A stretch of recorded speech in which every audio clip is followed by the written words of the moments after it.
তারাবির নামাজে যেটা হয় কি হয়? কোরআন তেলাওয়াত হয় না? তো পিছনে যারা নামাজ পড়ে এরা মুমিন ইমানদার নয়? তো এদের আবার শয়তানি বেড়ে যায় কেন? শয়তান তো বাধা আছে, রাসূল বলেন শয়তান বাধা। তো এরা কোন শয়তান? তারাবির নামাজে কোরআন তেলাওয়াত হয়, আর যত ইমাম সাহেবের কেরাত বেশি হয় ওর শয়তানি বেশি করে। সালাম দিয়ে মাত্র বলে ছোট করতে হয় না? ও ছোট করতে কেন বলছে? ওই যে ইমাম সাহেবকে 2 মাসে 3 মাসে একবার খেতে দেয়, আর 30 টাকা 20 টাকা মাসে একটা ওর বেতন দেয়, তার জন্য ইমামের উপর বাটপারি। বেটা মরে যাবো, কবরে ঢুকো, কোন বাটপারি তোমার চলে যাবে, মরে যাবো মানে তুমি। এমন হারামখোর, এদের শয়তানি বেড়ে যায়। অথচ উচিত ছিল ইমাম সাহেবকে বলা, পারলে আরো কোরআনের তেলাওয়াত করুন, তেলাওয়াত শুনে রাখতে মাস। এই তেলাওয়াত আমরা এই মাসে শুনবো, 11 মাসে তো সুযোগ হয় না, ব্যবস্থা বাণিজ্য করা নিয়ে ব্যস্ত থাকি, কোরআনের তেলাওয়াত আপনার বেশি হোক, বেশি আমরা তেলাওয়াত শুনবো। বড় আফসোসের বিষয়। আমার সম্মুখে বসে থাকা ওস্তাদ সমতুল্য দুইজন শেখ এবং জ্ঞানী গুণী সম্মানিত মুসল্লি বৃন্দ, সর্বপ্রথম প্রশংসা সে আল্লাহ রাব্বুল আলামিনের জন্য, যে আল্লাহ পাক রব্বুল আলামিনের অশেষ রহমতে 23 রমাদানের এই 23টি সিয়াম সাওম পালনের মাধ্যমে এই জামি মসজিদে একত্রিত হওয়ার তৌফিক দিয়েছেন। সে আল্লাহ তাআলা শুকরিয়া কৃতজ্ঞতা আদায় করি। রবের শিক্ষা মুখাশালী সকলেই অন্তরের অন্তরস্থল থেকে উচ্চ কণ্ঠে বলি আলহামদুলিল্লাহ। অতঃপর দরুদ ও সালাম বর্ষিত হোক প্রিয় নবী মুহাম্মদ রাসূলুল্লাহ সাল্লাল্লাহু আলাইহি ওয়াসাল্লামের উপর, যে নবী সাল্লাল্লাহু আলাইহি ওয়াসাল্লামের অক্লান্ত পরিশ্রমের ফলে অতীব সহজে দ্বীন ইসলাম পেয়েছি। সেই নবী সাল্লাল্লাহু আলাইহি ওয়াসাল্লামের প্রতি দরুদ ও সালাম বর্ষিত হোক। আমরা সকলে বলি আল্লাহুম্মা সাল্লি আলাইহি আল্লাহুম্মা বারিক আলাইহি। আমি মহাগ্রন্থ কোরআনুল কারীমের সূরাতুল বাকারা 2 নম্বর সূরা 183 নম্বর আয়াত তেলাওয়াত করেছি।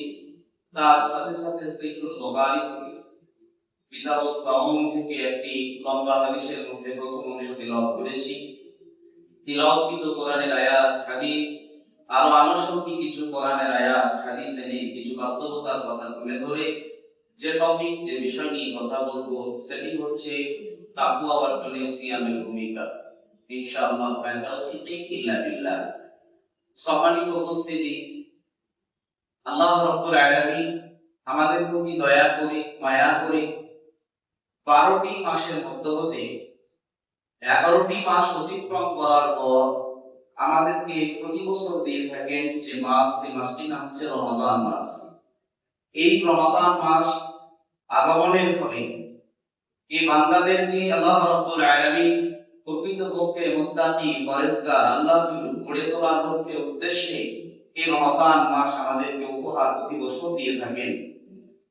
এই রমাদান মাস আগমনের পূর্বেই আল্লাহ রাব্বুল আলামিন রমাদান মাসে যেন বান্দারা তারা যেন তাদের রবের ইবাদত ভালোভাবে করতে পারে এবং কোনো ধরনের ডিস্টার্ব ছাড়াই, এই জন্য আল্লাহ রাব্বুল আলামিন এই বান্দাদের প্রতি দয়া মায়া করে যে কাজের আঞ্জাম দিয়ে থাকেন সেটি হচ্ছে এই, যে নবী করিম সাল্লাল্লাহু আলাইহি ওয়াসাল্লাম বলেছেন যে ইদা দাখালা শাহরুর রমাদান, যখন রমাদান মাসের আগমন ঘটে তখন আল্লাহ রাব্বুল আলামিন ফতিহাত আবওয়াবুস সামাই, আসমানের দরজাগুলো উন্মুক্ত করে দেন, খুলে দেন। বলুন সুবহানাল্লাহ। ওয়া ফি রাওয়ায়াতি, অন্য বর্ণনায় এসেছে ফতিহাত আবওয়াবুল জান্নাহ, জান্নাতের দরজাগুলোকে আল্লাহ রাব্বুল আলামিন উন্মুক্ত করে দেন, খুলে দেন। ওয়া ফি রাওয়ায়াতি, অন্য বর্ণনায় এসেছে যে ফুতিহাত আবওয়াবু জাহান্নাম, জাহান্নামের দরজাগুলোকে বন্ধ করে দেন। ওয়া ফি রাওয়ায়াতি, অন্য বর্ণনায় এসেছে রাসূল সিরাত শায়াতিন, শয়তানদেরকে শিকলবন্দি করে রেখে দেওয়া হয়। ওয়া ফি রাওয়ায়াতি, অন্য বর্ণনায় এসেছে ফতিহাত আবওয়াবুর রাহমান, রহমতের দরজাগুলোকে আল্লাহ রাব্বুল আলামিন উন্মুক্ত করে দেন, খুলে দেন। বলুন সুবহানাল্লাহ। আমাদের প্রতি দয়া করে, মায়া করে আল্লাহ রাব্বুল আলামিন আসমানের দরজা বলতে গিয়ে জান্নাতের দরজা বলেছেন। আবার সরাসরি হাদিসের অংশে জান্নাতের দরজা উন্মুক্ত করে দেন কথা বলেছেন, জাহান্নামের দরজাগুলোকে বন্ধ করে দেন এই কথাও বলেছেন। রহমতের দরজা রমাদান মাসের শুরু থেকে নিয়ে শেষ পর্যন্ত 24টি ঘন্টা উন্মুক্ত করে রেখেছেন আল্লাহ রাব্বুল আলামিন। সে কথা নবী করিম সাল্লাল্লাহু আলাইহি ওয়াসাল্লাম বললেন, এবং শয়তানদের শিকলবন্দি করে রাখা হয়। এবং আল্লাহ রাব্বুল আলামিন বললেন কি যে ফামান শাহিদা মিনকুমুশ শাহরা ফালিয়াসুম, তোমাদের মধ্যে যে ব্যক্তি এই রমাদান মাসকে পাবে সে যেন সিয়াম পালন করে। সিয়াম আমরা কেন পালন করব?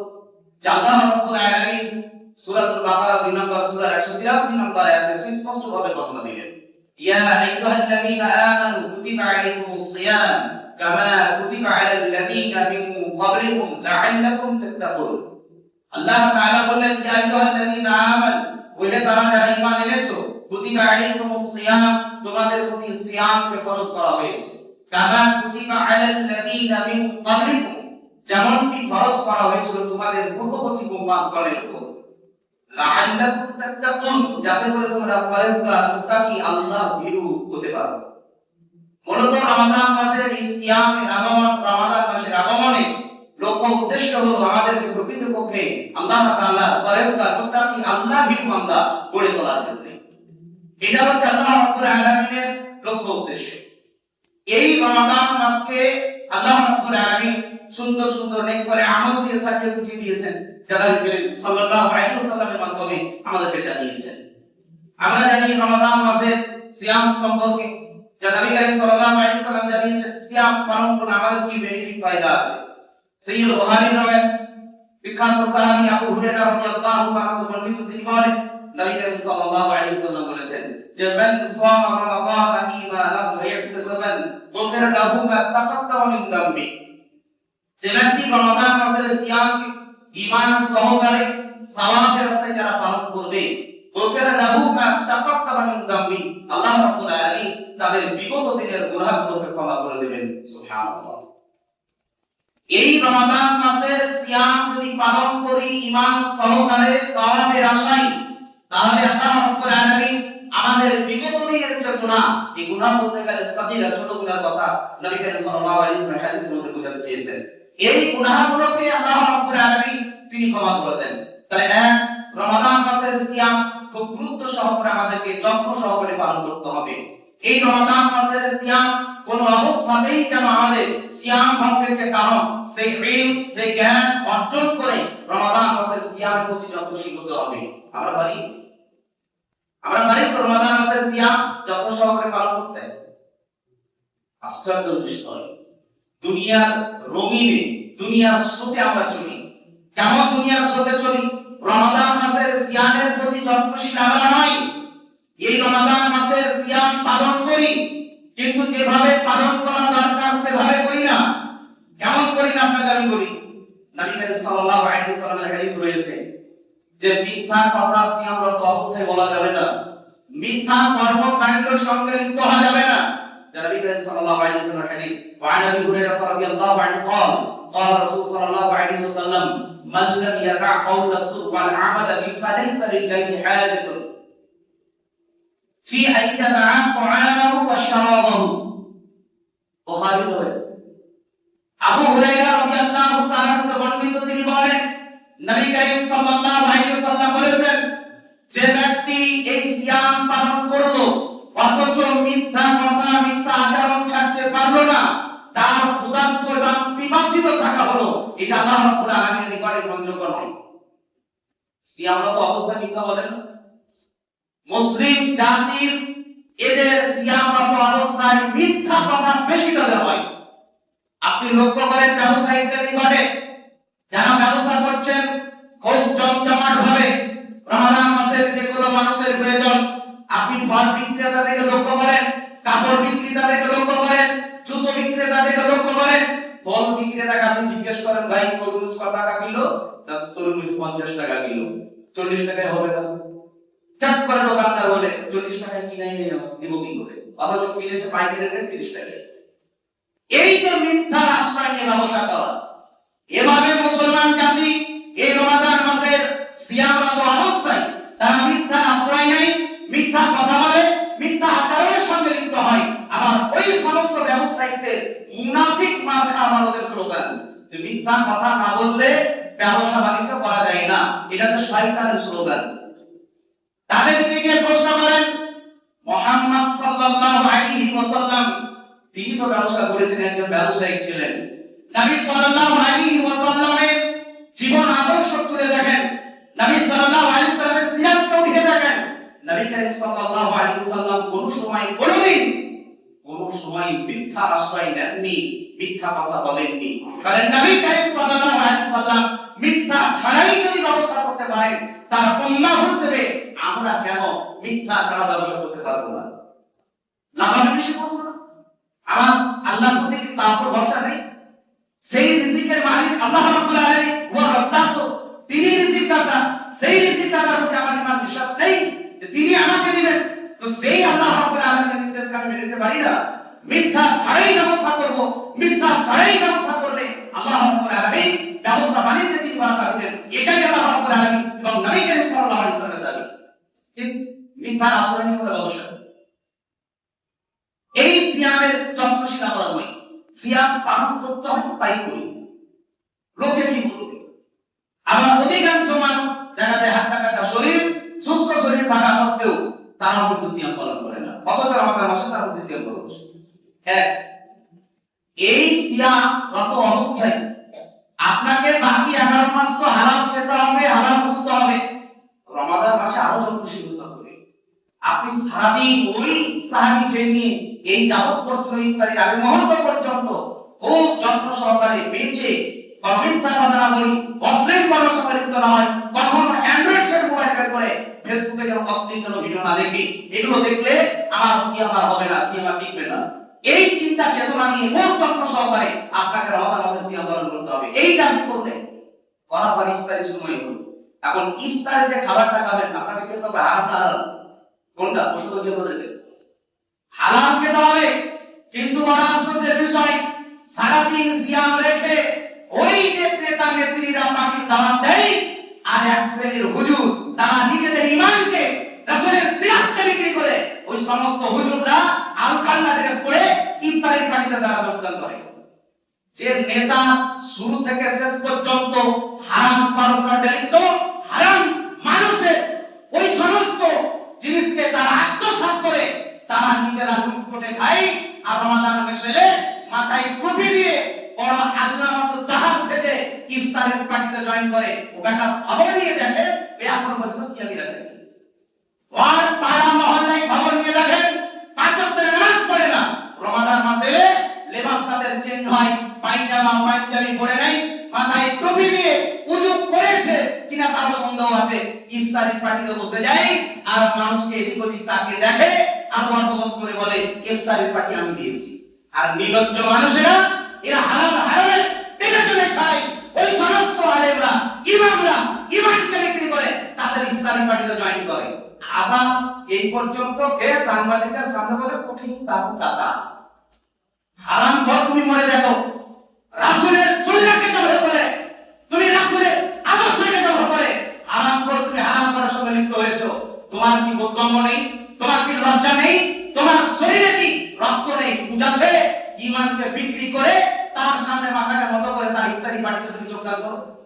অথচ বেটা হারাম ভাই, এই সমস্ত নিরজ্জ নেতারা যারা নিজেদেরকে মুসলিম দাবি করে, যখন ওই সমস্ত অমুসলিমদের হিন্দুদের যখন অনুষ্ঠান হয়, ওই নেতারা ওই তাদের মতো ড্রেস পরে সেখানেও ফিতা কাটে। আর রমাদান মাস এলে ইফতারের পার্টি দিয়ে মাথায় টুপি পরে ইফতারের পার্টিতেও বসে যায়। মুনাফিক মার্কা কোথাকার এই সমস্ত হারামখোররা তারা শিরকের সঙ্গে লিপ্ত। আহলে হাদিস তারা দাবি করবে, যারা সালাফ দাবি করবে, এরা কখনোই শিরকের সঙ্গে আপোষ করবে না। আপনি দেখেছেন শুধু মাজার পূজা করা শিরক? আপনি এটাই বুঝেছেন শরীয়ত? মূর্তি পূজা ইসলামে হারাম নাই? আপনার ঈমান, আপনার মহল্লার ঈমান ওই শিরকের সঙ্গে লিপ্ত হয়ে তাহলে তাল মিলিয়ে তার দরবারে ডাক দিলে একটা লুঙ্গি একটা পাঞ্জাবি নেওয়ার কারণে ওই ইমামরা সেখানে গিয়ে যোগদান করে, আর হারামখোর নেতা সে জায়গায় দাঁড়িয়ে দাঁড়িয়ে ওই সমস্ত ওলামা ইকরামদেরকে ইমামদেরকে ডিরেকশন দেয়, ইসলামের পথ নির্দেশিকা তারা সে জায়গায় বর্ণনা করে। হারামখোর দাঁড়িয়ে দাঁড়িয়ে আবার পানিও পান করে। এমনও নেতা আমাদের সমাজে আছে নিরজ্জ। ওই সমস্ত ইমামরা তাদের ইমানে পড়ে গেছে, ইমান নষ্ট হয়েছে, তাদের উচিত ছিল সে জায়গায় তার মজলিস ছেড়ে রাসূলের আদর্শকে ফলো করা। ওই হারাম পানের সঙ্গে তাদের তাল না মিলিয়ে এরা আমার আল্লাহ ড্রেস পরে সাংবাদিকের সামনে বলছে কঠিন দাতা। যে টাকার ব্যবসা কোটি কোটি টাকা, তার জাকাত বের হবে কয়েক কোটি টাকা, যার কয়েক হাজার কোটি টাকা ব্যবসা তার বের হবে কয়েক কোটি টাকা জাকাত। জাকাত তো দেয় না, জনসাধারণের মালকে আত্মসাৎ করে দরবার খুলে রেখেছে। সে জায়গায় মানুষকে 50 টাকা, 100 টাকা, 500 টাকা চাই দিয়ে, লুঙ্গি দিয়ে নিজেকে টাকা প্রমাণ করে। বেটা, তুমি ওসমান বিন আফফান রাদিয়াল্লাহু তাআলা ইতিহাস তুলে দেখো, তারা ইসলামের জন্য কি বলি দিয়েছে, তারা কি বিসর্জন করেছে, ইসলামের জন্য কি খরচ করেছে, ইতিহাস তুলে দেখো। দাতা বলতে গেলে তাদেরকে বলতে হবে, কিন্তু তাদেরকেও বলা যাবে না। একমাত্র দাতা হচ্ছেন আল্লাহ রাব্বুল আলামিন। আর আমরা ইমামরা আকীদা তো জানি না, সালাতের নীতি জানি না, রাসূলের আদর্শ জানি না। এমন জাহেল ইমাম আছে, তারা বলে কিনা কঠিন দাতা, অথচ দাতা বলা যাবে না পৃথিবীর কাউকে, বলা যাবে কাকে? আল্লাহ তাআলা। আকীদা বিরোধী কথা, ওই আকীদাও জানি না তার ভিতরে, আকাইদে বুঝে না, অথচ তারা সমাজের ইমাম। আশ্চর্যের ব্যাপার। অথচ সারাদিন না খেয়ে থাকলাম আমি আল্লাহর নির্দেশ মোতাবেক, আর হারাম করে ইত্যাদি দাওয়াতে গিয়ে সারাদিনের না খাওয়া সিয়ামটাকে নষ্ট করে ফেললাম, হারাম করে হারাম ইত্যাদি অংশগ্রহণ করে। খুব সতর্ক। এটা আপনাকে বলা হয় না, এটা আপনাকে বলে না ইমাম। যে ইমাম বলবে কি করে, ইমাম তো নিজেই হারামের সঙ্গে লিপ্ত হয়েছে, এর জন্য ইমাম সাহস করে আপনাকে বলতে পারে না। যদি বলে ইমামই তার টিকবে না। অধিকাংশ ইমাম এদের তাওয়াক্কুল ভরসা আল্লাহর প্রতি নাই, মসজিদের কমিটির উপর ভরসা। যদি তাদের সাথে তালে মিলিয়ে তাদের কথাই মাথা কথা না করে, ইমামই তার টিকবে না। এই তো ইমাম। আর ইমাম সাহেবের এই হচ্ছে ইমাম। তাদেরকে আল্লাহ তাআলা হেদায়েত দান করুন, সুফাতে পরিচালিত করুন, আল্লাহুম্মা আমিন। দুই, আল্লাহ নবী সাল্লাল্লাহু আলাইহি ওয়াসাল্লাম বললেন যে মান কামা রমাদান ঈমানান ওয়া ইহতিসাবান গুফির লাহু মা তাকাদ্দামা মিন যামবি। যে ব্যক্তি এই রমাদান মাসে, নবী করিম সাল্লাল্লাহু আলাইহি ওয়াসাল্লাম বললেন, ওই যে আপনার তারাবির সালাত, কিয়ামুল লাইল যারা ঈমান সহকারে সাওয়াবের আশায় পালন করবে, আদায় করবে, গুফির লাহু মা তাকাদ্দামা মিন যামবি, তার বিগত দিনের গুনাহকে আল্লাহ রাব্বুল আলামিন ক্ষমা করে দেবেন। বলুন সুবহানাল্লাহ। তারাবির নামাজ হয় তাড়াতাড়ি, ইমামকে প্রেসার দিয়ে খালি বলা হয় আযান হয়েছে 7:30টায়, ঘুরে 25-30 এর মধ্যে সব কোর্স কমপ্লিট করবেন, সব শেষ। পারলে সূরা আত-তিনে 2 রাকাত পড়িয়ে দেন, মূল রকম 3টি আয়াত রেডিমেড তেলাওয়াত করে তারাবির নামাজ কমপ্লিট করে। আশ্চর্যের বিষয়, চারিদিকে কম্পিটিশন চলছে তারাবির নামাজ। কোন মহল্লায়, কোন গ্রামে, কোন পাড়ায় তারাবির নামাজ আগে শেষ হয়, সেখানে গিয়ে লাভ আছে। আর যদি কোন ইমাম একটু সময় নিয়ে তারাবির নামাজ পড়ে, তাকে বলা হয় আপনি কেমন তাড়াতাড়ি পড়া, এতদিন করে কোন মানুষের কাজ কর্ম আছে। রমাদান মাস এসেছে, কাজ কর্ম কম হবে, ইবাদত বেশি হবে। কিন্তু আমাদের ইবাদত বেশি নয়, কর্ম বেশি, পান্ডব বেশি। শয়তান যদি বাধা থাকে, যারা ঈমান, যেখানে আল্লাহ রাব্বুল আলামিন বলেন যে কোরআনের তেলাওয়াত হলে তাদের ঈমান বেড়ে যায়, তো তারাবির নামাজে যেটা হয় কি হয়, কোরআন তেলাওয়াত হয় না। তো পিছনে যারা নামাজ পড়ে এরা কি ঈমানদার না? তো এদের আবার শয়তানি বেড়ে যায় কেন? শয়তান তো বাধা আছে, রাসূল বলেন শয়তান বাধা। তো এরা কোন শয়তান? তারাবির নামাজে কোরআন তেলাওয়াত হয়, আর যত ইমাম সাহেবের কেরাত বেশি হয়, ওর শয়তানি বেশি করে। সালাম ফিরে মাত্র বলে ছোট করতে হয় না? ও ছোট করতে কেন বলছে? ওই যে ইমাম সাহেবকে 2 মাসে 3 মাসে একবার খেতে দেয়, আর 30 টাকা 20 টাকা মাসে একটা ওর বেতন দেয়, তার জন্য ইমামের উপর বাটপারি। বেটা, মরে যাবো, কবরে ঢুকবো, কোন বাটপারি তোমার চলে যাবে, মরে যাবো মানে তুমি। এমন হারামখোর, এদের শয়তানি বেড়ে যায়। অথচ উচিত ছিল ইমাম সাহেবকে বলা, তাহলে আরো কোরআনের তেলাওয়াত করুন, তেলাওয়াত শুনে রাখতে মাস, এই তেলাওয়াত আমরা এই মাসে শুনবো। 11 মাসে তো সুযোগ হয় না, ব্যবসা বাণিজ্য কর্ম নিয়ে ব্যস্ত থাকি, কোরআনের তেলাওয়াত আপনার বেশি হোক, বেশি আমরা তেলাওয়াত শুনবো। বড় আফসোসের বিষয়, আতক কাজ নিয়েও খুঁজে পাওয়া যাবে না এই সমস্ত মুসল্লি। এই মুসল্লি খুঁজে পাওয়া যাবে না। এই মুসল্লি কোন দিন বলবে এই কথা নাই। আমার তারাবির নামাজকে নিয়ে যারা ভিডিও বানান, শুনে নাও, তোমাদেরকে বলি, ইসলামকে নিয়ে যারা হাসি ঠাট্টা করো তারাবির নামাজ নিয়ে, বেয়াদব গুলো, তোমার বাপ তো তোমাকে সেই নীতি শিক্ষা দেয়নি, তোমার বাপ তো রাসূলের আদর্শ জানে না, তাই তো তুমি কোরআনদার সন্তান। তোমার বাপ যেমন অভদ্র, নগ্ন অশ্লীল, তুমি তার সন্তান সেটাই হয়েছো, তাই তো তুমি টিকটক রিলস ভিডিও বানাও, আর তারাবির নামাজে 5G 4G 6G এই তাদের নাম দিয়ে তুমি ভিডিও বানাও। তোমাকে লজ্জা লাগে না? তারাবির নামাজের নামাজ মানে ইমাম সাহেব কেরাত করে, কোরআনের তেলাওয়াত হয়, মুসল্লিরা পিছনে দাঁড়িয়ে থাকে, আর তার পিছনে তুমি দাঁড়িয়ে মানুষের ট্যাঙ্ক ধরে টানাটানি করো। মানুষের লুঙ্গিও তুলে দাও। তুই মুসলমানের সন্তান, লজ্জা লাগে না? ইসলাম থেকে ধাক্কা করতে নবুল সারা কোরআন নিয়ে যদি কোনো কথা বলে তখন তোমার ইমান বেড়ে যায়। এই ইমান মুনাফিক আমার না, ইমান তোমার তখন ইমান বেড়ে যায়। আর মুসলিম পরিবারের সন্তান নিজেকে মুসলিম দাবি করো, আল্লাহর ঘর মসজিদের ভিতরে কোরআনকে নিয়ে বেয়াদবি করো, মসজিদকে নিয়ে বেয়াদবি করো, রাসূলের সুন্নাহকে নিয়ে বেয়াদবি করো, তোমাকে লজ্জা লাগে না? এদেরকে বয়কট করো সমাজ থেকে। যে মা যাদের সন্তান এই ভিডিও নিয়ে, নগ্ন ভিডিও নিয়ে ব্যস্ত, ইসলাম বিরোধী যারা ভিডিও বানায়, ওই মা আপনি সতর্ক হন। হাসরের ময়দানে আপনাকে ছেড়ে কথা নেই, হাসরের ময়দানে আপনাকে নিয়ে কথা আছে আল্লাহ রাব্বুল আলামিনের, যদি সন্তানকে সঠিকভাবে লালন পালন না করেন। তিন, নবী করিম সাল্লাল্লাহু আলাইহি ওয়াসাল্লাম বললেন যে মান কামা লাইলাতুল কদর ঈমানান ওয়া ইহতিসাবান গুফিরা লাহু মা তাকাদ্দামা মিন যামবি।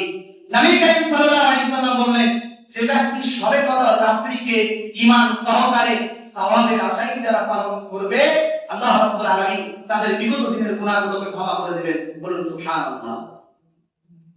শবে কদর রাত্রি সেভাবে রাখি তো? শবে কদর রাত্রি ইয়াং জেনারেশন যাকে রিলস ভিডিও দেখে, এখানে ওখানে আপাতত জবান করে টাইমের মুভা এদিক ওদিকে, অমুক মুড তমুক মুড, দৌড় ঝাঁপ, বিরিয়ানির আইটেম, অমুক খাবারের আইটেম, সারা রাত পোড়াপড়ি ঘন্টামি করে বিড়ি সিগারেটকে সাহারি টাইমে মাকে বলছে মা রাত্রে গেলাম সাহারি খেতে দাও। মানে মনে হচ্ছে যে একদম জিহাদ করে এখন বাইরে উঠলো। ভাবতে পারা যায়? শবে কদর রাত্রি মানে ইবাদতে মাশগুল হওয়া, ডানে কে আছে বামে কে আছে দেখার কোনো সুযোগ নাই। এটা হচ্ছে শবে কদর রাত্রি। আর আমাদের শবে কদর রাত্রি এভাবে হয়। আপনি দেখেন রঘুনাথগঞ্জের গঙ্গার উপরে চলে যান, বড় যে জায়গায় কি লাইটিং আর খাবারের আয়োজন। শবে কদর রাত মানে লাইটিং হবে, শবে কদর রাত্রি মানে খাবারের আয়োজন হবে। খালি যাবো, খাবো, দিব, লাও আর খাও, এটাই হচ্ছে শবে কদর রাত্রি। না আমাদের দিকে কোনো গুরুত্ব নেই, কোরআনের তেলাওয়াতের গুরুত্ব নেই, জিকির আজকার নাই, তাসবিহ তাহলিল নাই, যত ভণ্ডামি শয়তানি পাগলামি সবই দেখতে হয়। অনেক যুবক যুবতী এরা রাত্রি পর্যন্ত জিনা পর্যন্ত লিপ্ত হয়। আপনাকে একটি কথাও বলি না, ভাবতে পারছেন? অথচ নবী করিম সাল্লাল্লাহু আলাইহি ওয়াসাল্লাম নীতি কি ছিল? শেষ দশকের দিকে আয়েশা রাদিয়াল্লাহু তাআলা আনহা তিনি বলেন যে নবী করিম সাল্লাল্লাহু আলাইহি ওয়াসাল্লাম ইদা দাখালাল আশরু, যখন রমাদানের শেষ দশক আসতো, শাদ্দা ইজারাহু, নবী করিম সাল্লাল্লাহু আলাইহি ওয়াসাল্লাম লুঙ্গিকে শক্ত করে বেঁধে নিতেন। মানে বেশি বেশি করে ইবাদত করতেন, স্ত্রীদের থেকে বিরত থাকতেন নবী করিম সাল্লাল্লাহু আলাইহি ওয়াসাল্লাম, এবং তিনি রাত্রিকে জাগরণ করতেন এবং ওয়াইকাদা আহলাহু, এবং পরিবারকেও জাগাতেন। এটা রমাদানের শেষ দশকের আগমন ঘটলে নবী করিম সাল্লাল্লাহু আলাইহি ওয়াসাল্লামের ইবাদত বেড়ে যেত। আর তারই উম্মত আমরা, বড় আফসোস, আমাদের আবার কাজকর্ম বেড়ে যায়, ব্যবসায়ী কমে যায়, আর আমাদের ঈদের শপিং এর মার্কেট বেড়ে যায়। আপনি এলাকা খোঁজ নিয়ে দেখেন, এতে কাপে বসে থাকার মানুষ নাই, খোঁজ নিয়ে দেখেন। মৃত সুন্নাত, এই সুন্নাতকে জাগিয়ে তোলার জন্য কোন পথ অবলম্বন আমাদের ভিতরে নেই। এতে কাপে কি গুরুত্ব, এটা আমাদের ভিতরে নেই। যার জন্য পাড়া মহল্লা বুঝে দেখেন, আতপ কালিয়ে বুঝে দেখেন, এতে কাপে একটা ব্যক্তি বসে খোঁজ নিয়ে দেখেন, কোরআনের তেলাওয়াত নেই। এই শেষ দশকে নবী করিম সাল্লাল্লাহু আলাইহি ওয়াসাল্লামের ইবাদত বেড়ে যেত, আর আমাদের খাবার দাবার আর মার্কেটিং আমাদের বেড়ে যেত। এই জন্য অধিকাংশ দোকানদার যারা বিশেষ করে কাপড়ের দোকান, এরা আবার শেষ দশকের সিয়ামি পালন করে না। কেন পালন করে না? ওদের অকাট্য দলিল। কেমন দলিল? যে কাস্টমারদের সঙ্গে কথা বলে বলে মাল দেখিয়ে দেখে শরীর চলে না, তাই রোজাকে ছেড়ে ব্যবসা করি। হাই হতভাগা, তোমাকে লজ্জা লাগে না? রাসূলের উম্মত দাবি করো, তোমার উচিত ছিল দোকানের শাটারকে নামিয়ে ব্যবসাকে বন্ধ করে দেওয়া, আর এই 10 দিনে বেশি বেশি ইবাদত করা। কেন? এই রমাদান মাসে আমি জানি না আমি কতটুকু নিজের ভুল ত্রুটি গুনাহ খাতাগুলোকে মোচন করাতে পারলাম, আমি জানি না আল্লাহকে কতটুকু আমি রাজি সন্তুষ্ট করাতে পারলাম। আমার এটা জানা নেই, কাজে আমার উচিত ছিল এই সমস্ত ইবাদত বন্দেগীতে বেশি করে মশগুল থাকা। না, দোকানদারি আর শপিং বেড়ে যায়, দোকানদার রোজাও ছেড়ে দেয় আর শপিং করতে যাই, লক্ষ্য করেন বাজারে গিয়ে। বড় আফসোসের বিষয়, আমরা মুসলিম, যে মুসলিম জাতির জন্য মহিলাদের জন্য পর্দা ফরজ, আর এরা মার্কেট করতে যায় দমদম করে। এদের বাড়িতে না পুরুষ আছে না কোনো ছেলে আছে, মহিলারাই ওটা রঘুনাথগঞ্জে খুঁজে দেখেন, ডানে পাবে নারী আর নারী, নারী আর নারী। এ দোকানদার ওই দোকানদারের কাছে এই উতামুতি আর হেলাহেলি করতে করতে মার্কেট করে বেড়াই। আর জোহরের নামাজ নাই, আসরের নামাজ নাই, ইফতারি ওখানে দাঁড়িয়ে দাঁড়িয়ে কোন রকম রেডিমেড করো। আবার অনেকে শপিং করার জন্য রোজা পর্যন্ত ছেড়ে দেয়। এবার আপনি মনে করেন সন্ধ্যা 7টায় বাড়ি আসবে, ওসব সারা তাহাজ্জুদ করবে, এটা আপনি মনে করেন? এরা হচ্ছে ওই নারী, ওই সমাজ করে রাখো সেটা নারী নারী, এরাই হচ্ছে ওই নারী, অভিশপ্ত নারী যারা নিজেরা মার্কেট করতে যায়, যাদের প্রতি কথা ফরজ ছিল। এরা দোকানদারের কাছে গিয়ে দামে কষাকষি করে, এরা হেলাহেলি করে, এরা তলাতলি করে, এরাই হচ্ছে জাহান্নামী নারী। এরা দেখতে বলেছে নবী সাল্লাল্লাহু আলাইহি ওয়াসাল্লাম, এরাই হচ্ছে জাহান্নামী নারী। আর এরা রমাদান মাসের সিয়াম পালন করে, তারাবির নামাজ পড়ে, আবার 27 রমাদান আসার আগে এক খতম দেয়। কি করবে? তাকওয়া অর্জনের মাস, যেখানে আল্লাহ ভীরু, তাকওয়া অর্জন করার জায়গা, যেখানে আল্লাহর ভয় ভীতি ঢুকে যাওয়ার কথা, সেখানে আল্লাহর ভয় ঢুকেনি, বরং শয়তানি আরো বেড়েছে। খায় তাকওয়া অর্জন করার মাস, তাকওয়া অর্জন করার জন্য পথ অবলম্বন করবো। তাকওয়া যদি অর্জন করি, যে ব্যক্তি যতটা আল্লাহকে ভয় করবে সে ততটাই সম্মানিত হবে। আল্লাহ কোথাও বলেনি যে হাফিজ, কারি, আলেমরা বেশি সম্মানিত হবে, এদের কারণে এই কথা না। ধনী বেশি তাই সম্মানিত হবে, ও সমাজের সত্তাগুলো তাই বেশি সম্মানিত হবে না। আল্লাহ তাআলার নিকটে তারাই সম্মানিত। আল্লাহ রাব্বুল আলামিন বলেন যে ইন্না আকরামাকুম ইনদাল্লাহি আতকাকুম, নিশ্চয়ই তারাই আল্লাহর কাছে বেশি সম্মানিত যে ব্যক্তি যতটা আল্লাহকে ভয় করবে। নবী করিম সাল্লাল্লাহু আলাইহি ওয়াসাল্লাম বলেন যে কাইলা ইয়া রাসূলুল্লাহ, রাসূল সাল্লাল্লাহু আলাইহি ওয়াসাল্লামকে জিজ্ঞেস করা হলো মান আকরামুন নাস, মানুষের মধ্যে কোন ব্যক্তি বেশি আল্লাহর কাছে সম্মানিত? قال রাসূল সাল্লাল্লাহু আলাইহি ওয়াসাল্লাম বলেন আত্তাহুম, যে ব্যক্তি আল্লাহকে বেশি ভয় করবে সেই ব্যক্তি আল্লাহর কাছে বেশি সম্মানিত। আমাদের উচিত হবে আল্লাহর ভয়, আল্লাহর ভীতি এই অন্তরে ঢুকে নেওয়া, সেই মোতাবেক ইবাদত বন্দেগী করা, তবেই আল্লাহ তাআলার নিকটে আমরা সম্মানিত হতে পারবো। আল্লাহ তাআলার নিকটে দোয়া করি, ইয়া আল্লাহ রাব্বুল আলামিন, তুমি আমাদের সকলকে তোমার প্রকৃতপক্ষে ভয় ভীতি ঢুকিয়ে নবী করিম সাল্লাল্লাহু আলাইহি ওয়াসাল্লামের ইত্তেবা অনুকরণ করার তুমি তৌফিক দাও। আল্লাহুম্মা আমিন। ইয়া আল্লাহ রাব্বুল আলামিন, আমাদের ভিতরে যারা অসুস্থ রয়েছে তাদেরকে সুস্থতা দান করো। আল্লাহুম্মা আমিন। ইয়া আল্লাহ তাআলা আমাদের ভিতরে যারা ঋণগ্রস্ত, ঋণ থেকে মুক্ত করার তৌফিক দাও। আল্লাহুম্মা আমিন। ইয়া আল্লাহ রাব্বুল আলামিন, আমাদের যখন পৃথিবীতে প্রকৃতপক্ষে মুসলিম মুত্তাকি পরেজগার হয়ে তোমার সর্বশ্রেষ্ঠ কালিমা লা ইলাহা ইল্লাল্লাহ এই কালিমাটা পাঠ করে মৃত্যুবরণ করার তুমি তৌফিক দিও। আল্লাহুম্মা আমিন। ওয়া আলহামদুলিল্লাহি রাব্বিল আলামিন। ওয়া আসসালামু আলাইকুম ওয়া রাহমাতুল্লাহি ওয়া বারাকাতুহু।